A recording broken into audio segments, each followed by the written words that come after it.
بسم اللہ الرحمن الرحیم۔ غزوہ خندق کے متعلق آج گفتگو کریں گے۔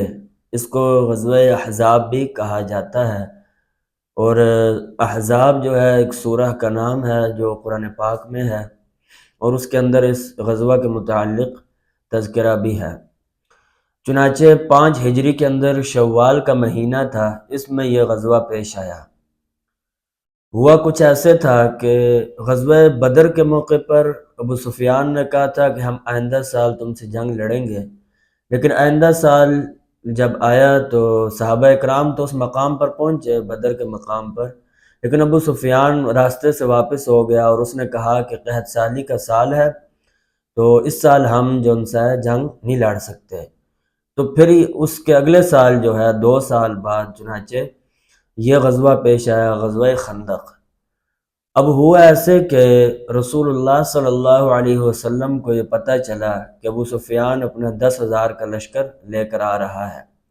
کیونکہ بنو نذیر کا جو قبیلہ تھا ان کو جلا وطن کر دیا گیا تھا۔ تو جب ان کو جلا وطن کیا تو حیی ابن اخطب جو تھا اس نے جا کر قریش مکہ والوں کو ابھارا اور لڑنے کے لیے تیار کیا، اور یہاں پر جو قبیلہ بنی غطفان کا تھا، یہ جو ان سے تھا، ان کو جا کر کنانہ بن ربیع جو تھا اس نے ابھارا۔ تو اس طریقے سے قریش والے تو پہلے سے جنگ کے لیے تیار تھے اور ان کو بھی اپنے ساتھ لیا، اور یہ 10,000 کا لشکر چل پڑا چنانچہ صحابہ اکرام کے ساتھ لڑنے کے لیے۔ تو رسول اللہ صلی اللہ علیہ وسلم نے صحابہ اکرام سے مشورہ کیا، تو اس میں سلمان فارسی رضی اللہ تعالیٰ عنہ جو صحابی تھے، انہوں نے یہ مشورہ دیا، اللہ کے حضور خندق کھود دی جائے تو اس کے ذریعے سے ہم ان سے لڑ سکتے ہیں۔ تو صحابہ اکرام نے اس مشورے کو پسند کیا اور رسول اللہ صلی اللہ علیہ وسلم نے بھی پسند فرمایا۔ اب جو خندق کھودی گئی تو اس میں ترتیب ایسے تھی کہ 10-10 گز جو تھے وہ ایک حصہ بنایا گیا، 10-10 گز کا، اس میں 10-10 صحابہ اکرام کو مقرر فرمایا گیا۔ تو اس طریقے سے اتنی اس خندق کو کھودا گیا، اتنا زیادہ خندق کو کھودا گیا کہ تقریباً صحابہ اکرام فرماتے ہیں کہ نیچے سے ہمیں تری نظر آنا شروع ہو گئی، یعنی پانی کے اثرات نظر آنا شروع ہو گئے۔ تو رسول اللہ صلی اللہ علیہ وسلم نے سب سے پہلے کدال مارا۔ کدال جو ہے یہ ایک ایسا آلہ ہے جو زرعی آلہ کہلاتا ہے، جو کھودنے کے لیے، زمین وغیرہ کے کھود کے لیے استعمال ہوتا ہے، اور یہ خندق جو تھی وہ تقریباً 6 دن کے اندر کھودی گئی۔ تو کدال مارتے وقت رسول اللہ صلی اللہ علیہ وسلم نے جو کلمات فرمائے ان کا ترجمہ یہ ہے کہ اللہ کے نام کے ساتھ شروع کرتا ہوں، اور ہم اسی کی عبادت کرتے ہیں، اور اگر ہم اس کی عبادت کے علاوہ کسی کی عبادت کریں تو ہم بڑے بد نصیب ہیں۔ تو جب پہلی مرتبہ آپ نے بسم اللہ پڑھ کر کدال مارا تو آپ صلی اللہ علیہ وسلم نے فرمایا کہ مجھے جو ہے شام کی کنیاں عطا کی گئی ہیں، خدا کی قسم اس وقت میں سرخ محلوں کو اپنی آنکھوں سے دیکھ رہا ہوں۔ تو جب دوسری مرتبہ کدال مارا تو فرمایا کہ مجھے فارس کی کنیاں عطا کی گئی ہیں، اور خدا کی قسم میں اس وقت قصر ابیض کو اپنی آنکھوں سے دیکھ رہا ہوں۔ چنانچہ جب تیسری مرتبہ آپ نے کدال مارا تو آپ نے فرمایا کہ اس وقت مجھے یمن کی کنیاں عطا کی گئی ہیں، اور خدا کی قسم میں اس وقت صنعاء کی دروازوں کو اپنی آنکھوں سے دیکھ رہا ہوں۔ چنانچہ کدال مارتے وقت حجر اسقلانی رحمہ اللہ فرماتے ہیں کہ جب پہلی مرتبہ کدال مارا، دوسری مرتبہ، تیسری مرتبہ، تو ایک روشنی سی نکلتی تھی، اور پہلی مرتبہ شام کے محل جو ہیں وہ روشن ہو گئے۔ تو اس وقت آپ صلی اللہ علیہ وسلم نے فرمایا کہ میں دیکھ رہا ہوں کہ میری امت جو ہے ان شہروں کو فتح کر رہی ہے۔ تو بعد میں صحابہ اکرام نے ان شہروں کو فتح بھی کیا تھا، فارس، یمن اور شام کے جو شہر تھے، ان کے محلات کی جو چیزیں تھیں وہ ان صحابہ اکرام کو مال غنیمت میں ملی بھی تھی۔ اور اس جنگ کے اندر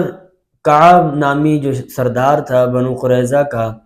وہ رسول اللہ صلی اللہ علیہ وسلم کے ساتھ معاہدہ کر چکا تھا کہ ہم نہیں لڑیں گے، لیکن حیی ابن اخطب جو تھا اس نے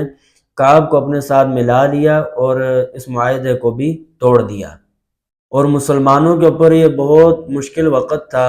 اس لیے کہ جن کے ساتھ معاہدہ کیا تھا وہ بھی غداری کر چکے تھے اور بدعہدی کر چکے تھے، اور اوپر سے قریش بھی ان کے ساتھ لڑنے کے لیے تیار تھے۔ تو رسول اللہ صلی اللہ علیہ وسلم نے سوچا کیوں نہ عیینہ کے ساتھ جا کر بات کی جائے کہ اس مرتبہ جو کھجوریں لگیں گی وہ آدھا حصہ جو ہے وہ قبیلہ غطفان کو ملے گا، اور تم لوگ ہمارے ساتھ ہو جاؤ تاکہ مسلمانوں کے دلوں میں گھبراہٹ پیدا نہ ہو۔ تو رسول اللہ صلی اللہ علیہ وسلم نے ایک صحابی کو فرمایا کہ جاؤ اور جا کر اس طرح عیینہ سے بات کرو۔ تو وہ جو صحابی حضرت سعد بن معاذ اور سعد بن عبادہ تھے، انہوں نے فرمایا اللہ کے حضور یہ آپ کا حکم ہے یا اللہ تعالیٰ کا؟ تو حضور نے فرمایا کہ میری یہ رائے ہے۔ تو ان صحابہ اکرام نے فرمایا اللہ کے حضور اگر تو اللہ کا حکم ہے تو پھر تو ہم چلے جاتے ہیں، لیکن اگر اللہ کا حکم نہیں ہے تو آپ کو پتہ ہے کہ یہ لوگ کتنا بدعہدی کرنے والے ہیں اور انہوں نے ہمارے ساتھ پہلے بھی دھوکہ کیا ہے۔ تو خیر صحابہ اکرام لڑنے کے لیے تیار ہو گئے، چنانچہ یہ گفتگو جو ہے تقریباً 2 ہفتے تک چلتی رہی۔ تو آخر کار یہ ہوا کہ کفار کی طرف سے 3 لوگ نکلے، جس میں سے عمر بن عبدود اور اکرمہ بھی نکلا جو ابو جہل کا بیٹا تھا، اور ایک تیسرا شخص تھا۔ یہ تینوں نکلے اور جنگ کے لیے آگے بڑھے۔ جب یہ خندق پر پہنچے تو انہوں نے کہا یہ تو ہمارے ساتھ مکر و فریب ہوا، لیکن حضرت علی رضی اللہ تعالیٰ عنہ اور صحابہ اکرام نکلے، انہوں نے ان کو قتل کیا۔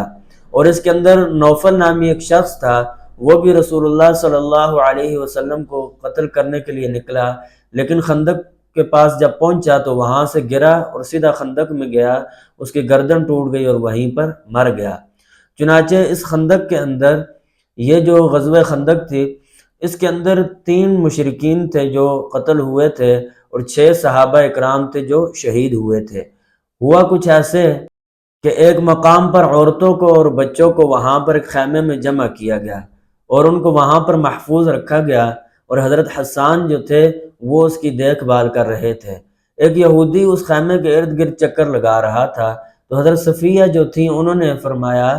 کہ حسان جاؤ اور اس کو قتل کرو، لیکن ان حضرت حسان نے فرمایا کہ آپ کو پتہ ہے کہ میں اس کام کے لیے نہیں ہوں۔ چنانچہ حضرت صفیہ رضی اللہ تعالیٰ عنہ ان کے ہاتھ میں ایک لکڑی تھی اور وہ گئی اور انہوں نے جا کر اس یہودی کو قتل کیا اور اس کا کام تمام کیا۔ اس نے محاصرہ کے اندر حضرت نعیم بن مسعود ایک صحابی ہیں، اس وقت وہ مسلمان نہیں ہوئے تھے، قبیلہ غطفان کے تھے، تو انہوں نے رسول اللہ صلی اللہ علیہ وسلم کی خدمت میں اپنے آپ کو پیش کیا اور فرمایا کہ میں اسلام لانا چاہتا ہوں، لیکن میرے قبیلے والوں کو علم نہیں ہے۔ چنانچہ انہوں نے فرمایا اللہ کے حضور تو آپ مجھے اجازت دیں میں اسلام بھی قبول کر لوں، اور مجھے اس چیز کی اجازت دیں کہ میں ایک تدبیر کرتا ہوں جس سے یہ محاصرہ ختم ہو جائے، ٹوٹ جائے، اور یہ لوگ جو بنو نذیر ہیں جو قبیلے والے ہیں، اور یہودی اور مشرکین جو قریش کے ہیں، ان کی آپس میں پھوٹ پڑ جائے گی۔ تو حضور نے ان کو اجازت دے دی، انہوں نے ایک ایسی تدبیر کی جس کی وجہ سے ان کی آپس میں پھوٹ پڑ گئی۔ تو اس طریقے سے انہوں نے محاصرے کے لیے دعا بھی کی پیشکش کی ہے، اللہ کے حضور آپ دعا کریں کہ یہ محاصرہ ٹوٹ جائے۔ تو اللہ کے حضور نے دعا مانگی، اللہ تعالیٰ نے ان پر ایک ایسی تیز ہوا چلائی کہ جس کی وجہ سے ان کے خیمے بھی اکھڑ گئے اور ان کی جو رسیاں تھیں وہ بھی ٹوٹ گئی، وہ بالکل بکھر گئے، کیونکہ ان یہود کی اور قریش کی آپس میں لگتی تھی، ان کا بھی آپس میں جھگڑا ہوا تدبیر کی بنا پر، اور اسی طریقے سے اللہ تعالیٰ سے جو دعا مانگی گئی اس کی وجہ سے تیز ہوائیں چلی اور یہ بالکل بکھر گئے، اور اس طریقے سے یہ ان کے 3 سردار قتل ہوئے، اور ابو سفیان جو تھا وہ اسی طریقے سے وہاں سے بھاگ گیا۔ تو رسول اللہ صلی اللہ علیہ وسلم نے حضرت حذیفہ رضی اللہ تعالیٰ عنہ کو فرمایا کہ حذیفہ جاؤ اور قریش کی خبر لاؤ۔ تو حضرت حذیفہ کو یہ دعا بھی دی کہ اللہ تعالیٰ تمہاری اوپر سے، نیچے سے، دائیں سے، بائیں سے، آگے پیچھے حفاظت فرمائے۔ تو حضرت حذیفہ رضی اللہ تعالیٰ عنہ چل پڑے۔ جب مقام پر پہنچے تو دیکھا ابو سفیان یہ کہہ رہا تھا اے قریش والو چلو یہاں سے نکلو، یہ ٹھہرنے کا مقام نہیں ہے، وہاں پر ہمارے جانور ہلاک ہو رہے ہیں۔ تو ابو سفیان وہاں ٹھہرا نہیں اور نکلنا شروع کیا اس نے، اور اپنے قبیلے والوں کو بھی کہا کہ تم بھی نکلو۔ تو حضرت حذیفہ رضی اللہ تعالیٰ عنہ فرماتے ہیں کہ میں نے جو ان سے تیر نکالا تو میں نے ارادہ کیا کہ میں اس کو یہاں پر قتل کر دوں، لیکن رسول اللہ صلی اللہ علیہ وسلم نے حضرت حذیفہ کو ایک نصیحت فرمائی تھی کہ کوئی اور بات نہ کرنا، کوئی نئی بات نہ کرنا، بلکہ تم واپس آ جانا صرف خبر لے کر۔ تو میں خبر لے کر واپس آ گیا اور میں نے تیر نہ چلایا کہ حضور صلی اللہ علیہ وسلم نے نصیحت فرمائی تھی۔ تو حضور صلی اللہ علیہ وسلم نے وہاں پر وہ دن گزارے اور پھر صبح کے وقت وہاں سے واپسی ہوئی اور مدینہ منورہ کی طرف صحابہ اکرام واپس لوٹے، اور یہ جو محاصرہ رہا یہ تقریباً 15 دن رہا۔ 15 دن تک یہ جنگ لگی رہی اور اس کے بعد یہ محاصرہ ٹوٹ گیا اور صحابہ اکرام کو فتح حاصل ہوئی اور کفار وہیں پر شکست کھا کر واپس لوٹے۔